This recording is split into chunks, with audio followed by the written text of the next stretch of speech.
এই যে বর্তমান সময়ে ইরান এবং ইসরায়েলের যুদ্ধ এবং এর কারণে অর্থনৈতিক মন্দা এবং জ্বালানি হাহাকার, যুদ্ধবিরতির যে কথা চলতেছে এটা আসলে কেন কাজে লাগতেছে না, আমি এখানে 4টা প্রধান কারণ বের করেছি। চলেন একবারে শুরু থেকে ধীরে ধীরে দেখি। কূটনৈতিক মুখোশ এবং মার্কিন ভণ্ডামি। এপ্রিলে যখন পাকিস্তানের মধ্যস্থতায় যুক্তরাষ্ট্র এবং ইরানের মধ্যে আলোচনায় বসার সুযোগ হয়, তখন আসলে সবাই সারা বিশ্ব স্বস্তির একটা নিঃশ্বাস ফেলেছিল যে একটা ভালো কিছু হবে। কিন্তু যুক্তরাষ্ট্র আসলে সেরকম কিছু না চেয়ে তারা আসলে অর্থনৈতিক ফাঁস আরো আটসাৎ করে দেয়। আসলে তারা মুখেই বলে শান্তি চায়, কিন্তু আসলে তাদের কাজে কর্মে অন্য কিছু দেখা যায়। আলোচনায় বসার নাটক, অন্যদিকে ইসরায়েলকে বিলিয়ন ডলার দিয়ে অস্ত্র দিয়ে সহায়তা করা এবং আলোচনার আগেই শর্ত দিয়ে রাখা এবং নেগোশিয়েট করার সময় অপরপক্ষের দাবিগুলো নাকচ করে নিজের দাবিগুলোই সবসময় উপস্থাপন করা, এটা হচ্ছে অন্যতম কারণ। নাম্বার 2, খামখেয়ালি নেতৃত্ব এবং নিয়ন্ত্রণহীন বাগাড়ম্বর। হোয়াইট হাউস থেকে আসা যে বিবৃতি বা ডোনাল্ড ট্রাম্পের যে কথাবার্তা,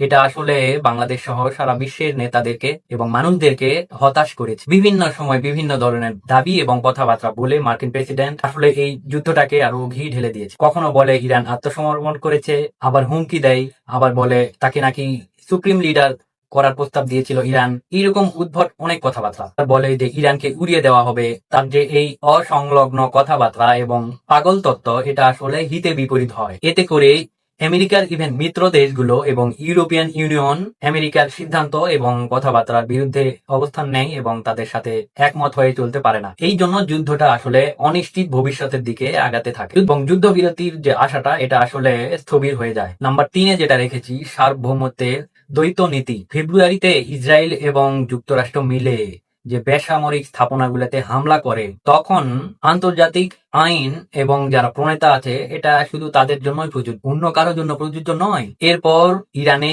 স্কুলে হামলা করে বাচ্চাদেরকে হত্যা করে। আর যখন হরমুজ প্রণালী বনের পক্ষ থেকে বন্ধ করে দিতে চাওয়া হয়, তখন তারা ইন্টারন্যাশনাল ল বা আন্তর্জাতিক আইনের দোহাই দেয়। নিজেরা করলে এটা কোনোভাবেই আন্তর্জাতিক আইনের লঙ্ঘন নয়, কিন্তু অন্যেরা করলেই সমস্যা। এই যে দ্বৈত নীতি, এটার কারণে আসলে যুদ্ধবিরতি সামনের দিকে এগোনো যায় না, এভাবে হয় না। নাম্বার 4-এ এবং সর্বশেষ রেখেছি পাল্টা অবরোধ। তো কোনো দিকে না পেরে উঠে অবশেষে যুক্তরাষ্ট্র সিদ্ধান্ত নেয় যে তারা হরমুজের বাইরে আশেপাশে পাল্টা অবরোধ সৃষ্টি করবে এবং হরমুজে কোনো জাহাজ ঢুকতেও দিবে না, বের হতেও দিবে না। মানে এটাকে কি বলবো, আমি হচ্ছে চাইনিজ একটা মিডিয়ার কথার সাথে একমত হয়ে বলতেছি। এটা আসলে মানে তারা জলদস্যু হিসেবে আবির্ভূত হয়। মানে এটা আসলে তারা বলতেছে যে সামুদ্রিক নিরাপত্তার একটা পদক্ষেপ। আসলে বিষয়টা কিসের জন্য সেটা আমরা বুঝতেই পারতেছি। তারা এটাকে নিয়ন্ত্রণ নিতে চায়, কিন্তু সেটা তো আসলে সম্ভব না। এবং আমেরিকার যে মিত্র দেশগুলো, কেউই আসলে এখানে সমর্থন জানায়নি এবং এগিয়ে আসেনি। এই হচ্ছে মূলত 4টা কারণ।